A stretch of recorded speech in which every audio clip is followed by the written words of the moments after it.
I've always been a multi-platform gamer, and even with that increased level of choice, I've always leaned heavily in the direction of Nintendo for their IP. To be honest, I never really touched the other platforms much, if at all, these days. Despite that, I still find it worth investing in the other ecosystems for one particular type of game. Duskbloods may be the beginning of the end for that section of my gaming time, and probably not for the reason you're thinking. Subscribe! We've been getting the ball rolling on the YouTube algorithm loving me again after some less than ideal bumps in the road. And if you've been enjoying the videos on this channel, you can help expedite that process by clicking that subscribe button. You may think you're already subscribed, but YouTube is a liar sometimes. So, it can't hurt to double check. Maybe leave a like on your way there, especially if you're watching the live premiere right now. Shop.watchredirect.com is a thing. You can get cool backgrounds like this back here. Zelda meets Millennia meets Duskbloods. That's not something you see every day. You want this on your computer screen.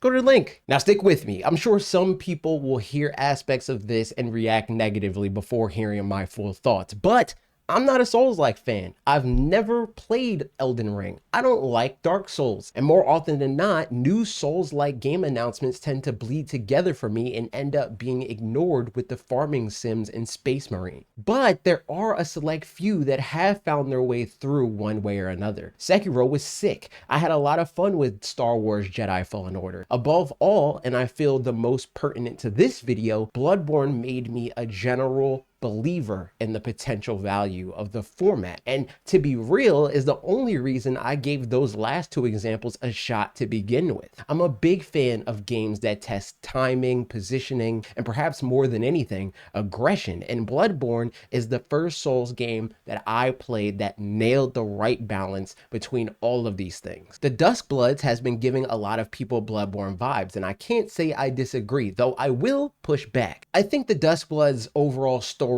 themes, and vibe match Bloodborne quite a bit. The central theme being the special blood of the Bloodsworn who are all vying to become the first blood synopsis screams copyright safe Bloodborne sequel to me, and I'm sure everyone else. The setting of the game doubles down on this suggestion, because just look at everything. There's no denying Bloodborne's connection to the Duskbloods superficially, but the buck kind of stops there. The Duskbloods has way more going for it that allude to FromSoft's eye being set to their future rather than their past in this way. Bloodborne is certainly part of the Duskbloods recipe, but it's a lot more reminiscent of a game that recently released at the time this video should be coming out. The similarities to Elden Ring Night Rain can't be as easily explained away. Most FromSoft games in recent memory have some form of multiplayer, but these two games are the ones they've made that are entirely focused around multiplayer gameplay. And with that, it's hard to simply call this Nintendo Bloodborne, no matter how tempting that may feel. What drew me personally to Bloodborne was the pace of its combat and the increased focus on aggression over defense, like I mentioned before.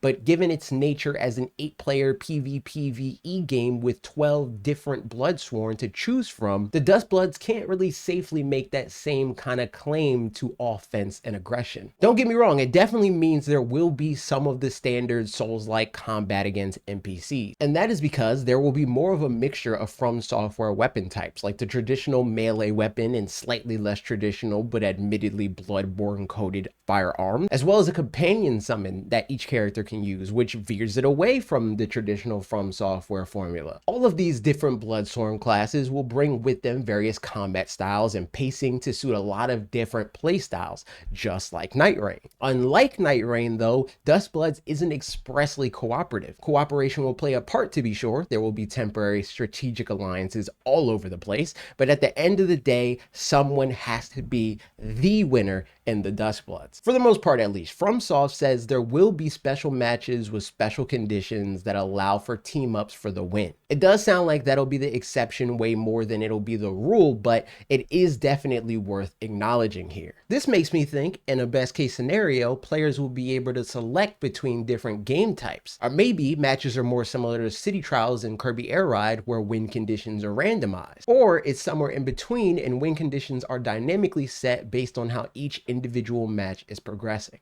I'm assuming it's the latter based on the victory point system FromSoft described. Players get points for direct combat and what FromSoft refers to as more opportunistic behavior. And not just that, but it'll also probably be influenced by roles the game assigns. FromSoft says players will be given roles like Destined Rival and Destined Companion, where you're assigned a player you are incentivized to defeat or incentivized to cooperate alongside, respectively, to win. Sidebar, I wonder if we'll see special events not too dissimilar to Splatfest, where players are encouraged to play during specific windows of time that yield special rewards. There's certainly ample space for that sort of thing, if not, so they could add it after the fact if they aren't planning on it right now. Another difference from Night Reign specifically is it sounds like the Duskbloods will allow some level of customization for the 12 different Bloodsworn. There will probably be some stats you can fine-tune to better fit your playstyle. FromSoft does say you can customize each character's blood history, which I assume is a fancy way of saying you can craft subclasses with stats that best fit how you want to play. This will definitely play a part, but this is probably more about superficial aesthetic customization. I'd assume this is where the costumes with first-party references to Nintendo characters would come in, for example. On that note, this is the aspect of this particular game that's the most exciting for me as a Nintendo fan. Something that is making a major comeback in this generation with the increased performance of Nintendo Switch 2 is not only the increase of serious third-party support, but in this case, it's the acknowledgement that what serious third-party support on a Nintendo platform means is different than what many think it should be and what it does mean on other platforms. Unlike any other platform holder, people have always purchased Nintendo platforms to play Nintendo games. It's the only platform where the most successful titles are the first party, and it's not close. The Nintendo audience knows what they like, and they very rarely stray away. And when they do, it takes a concerted effort to get the lion's share of them to get on board. Admittedly, this never really stopped. We got games like Hyrule Warriors, Mario Rabbids. Successful third parties on Nintendo platforms make a real effort to bridge the gap for the Nintendo audience. Even Bayonetta counts on some level. Collaborations like this didn't necessarily stop, but they absolutely have been diminished in varying ways. Seeing major developers provide Nintendo fans with marquee titles and collaborating with Nintendo to ensure that that attempt will succeed in this way is what changed. And the few that didn't stop usually weren't AAA devs, and whatever AAA developers did come to the party, they usually brought their leftovers.